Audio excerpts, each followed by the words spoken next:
My dad flew a Chinook helicopter in the South Vietnamese Air Force. He had been waiting for orders, but his captain had, basically just left. So he and some other pilots picked out the best Chinooks and took off.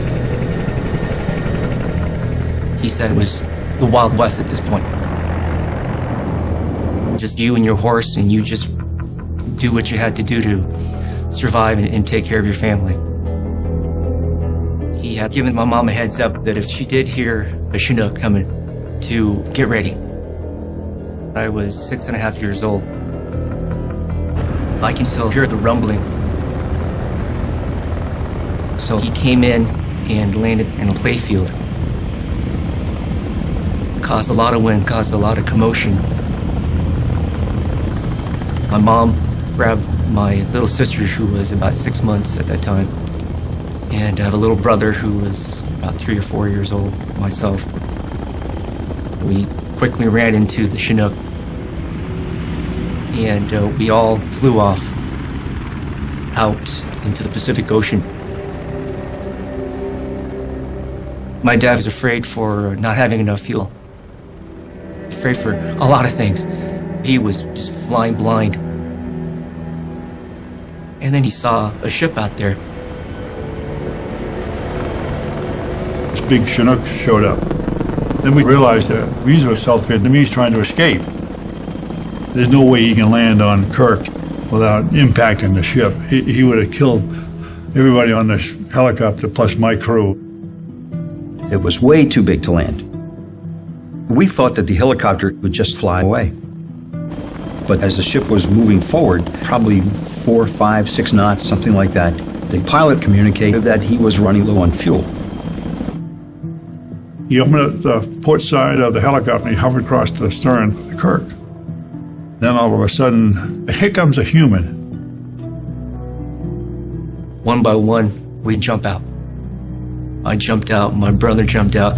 My mom was holding my sister, obviously very scared. And she just, just trustingly, just with one hand, with her right hand, holding on with her left to brace herself, just dropped my baby sister. One fellow standing there, and he said he looked up and he saw this big bundle of stuff come flying out, and it was a baby. It was the 1-year-old baby. And then the mother jumped out and he caught her too. Then the pilot flew out on our starboard right side. He hovered with his wheels in and out of the water. He hovered there for like 10 minutes, and we couldn't figure out what he was doing, and it turned out what he was doing was taking his flight suit off. And here's a man flying a twin-rotor helicopter by himself. At the same time, he's taking off a flight suit. How you do it, I've talked to helicopter pilots, and they can't figure out how he did that. How like a Houdini trying to get out of this thing. And finally, he made the helicopter roll to the right as he stepped out the door on the left.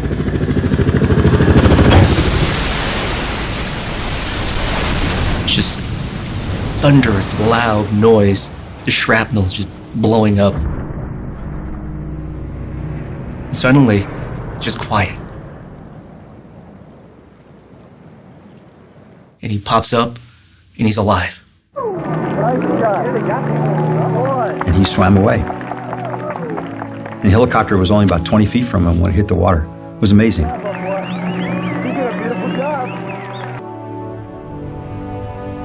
He was a tremendous pilot. The guy was just so cool and calm.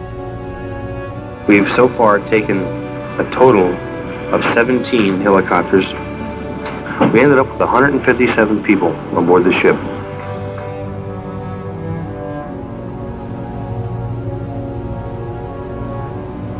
That crew was very special. They took their money, went to the Navy Exchange and Commissary, bought all the clothes, the food they could get, took it up and gave it to the refugees they befriended. They were unbelievable. We laid mats and all kinds of blankets and stuff out on the deck for their babies, and there were infants and children and women, and it was a scene I'll never forget. we were happy. My mom was just, wow. Symbolically, it was like, the first step onto not American soil, but American freedom.